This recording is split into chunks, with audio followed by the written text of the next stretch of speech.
आगामी 7 सितंबर 2025 दिन रविवार, भाद्रपद मास शुक्ल पक्ष पूर्णिमा तिथि रहेगी। इस दिन खग्रास चंद्र ग्रहण भारतवर्ष में पड़ने वाला है। इस वर्ष अनेक चंद्र या सूर्य ग्रहण के विषय में लोगों ने तरह तरह की बातें फैलाई, लेकिन वो ग्रहण भारत में दृश्य नहीं थी।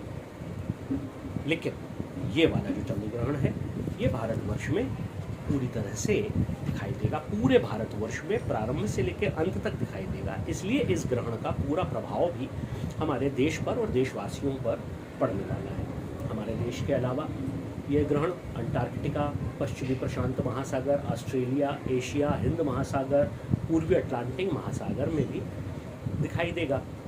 अच्छा, इस ग्रहण का सूतक दिन में 12:57, ध्यान रहे 12:57 रविवार का दिन 7 सितंबर दोपहर 12:57 से इस ग्रहण का सूतक प्रारंभ हो जाएगा और मोक्ष रात्रि 1:27 पर। ग्रहण की शुरुआत होगी 9:57 रात्रि को।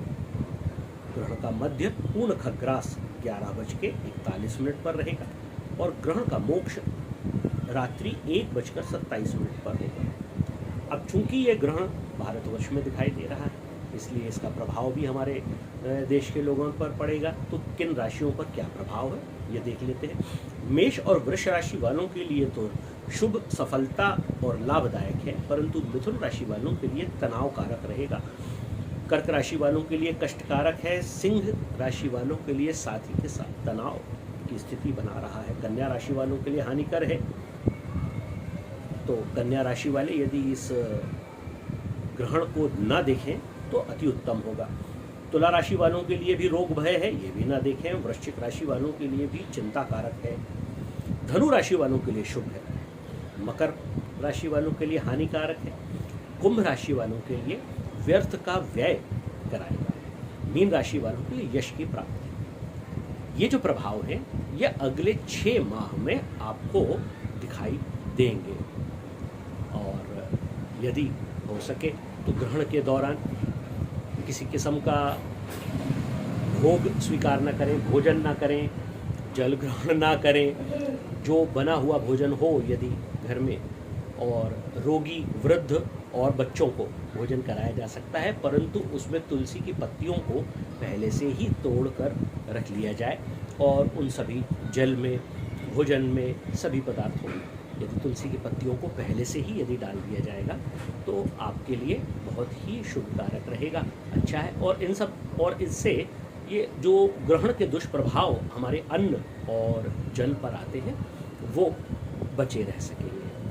जहाँ तक हो सके ईश्वर का ध्यान करें। ग्रहण के विशेष रूप से 9:57 रात्रि के बाद से रात्रि 1:27 तक का जो समय है, ये हमारे चंद्रदेव हमारे देवताओं में आते हैं। और देवता यदि कष्ट में हैं तो यदि हम उनके नाम जप करें, यदि ईश्वर का नाम जप करें, आप जिस भी आपके जो भी इष्ट हों, आप उनका जो भी नाम लेना चाहें तो आप उनका नाम जप कर सकें। ओम नमो भगवते वासुदेवाय, सर्वोत्तम राम का नाम, राधा नाम, कृष्ण नाम, जो भी आप नाम जप कर सकें। इस दौरान यदि आप जप करते हैं तो अति उत्तम है।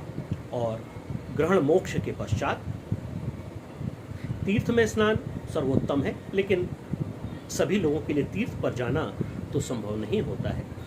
तो यदि थोड़ा सा गंगा जल, नर्मदा जल यदि या जो भी तीर्थों का जल होगा आपके पास, वो आप स्नान के साथ से उसका भी छिड़काव यदि अपने शरीर पर और अपने घर में यदि कर लेते हैं तो इस ग्रहण के दुष्प्रभावों से बचा जा सकता है। नर्मदे हर।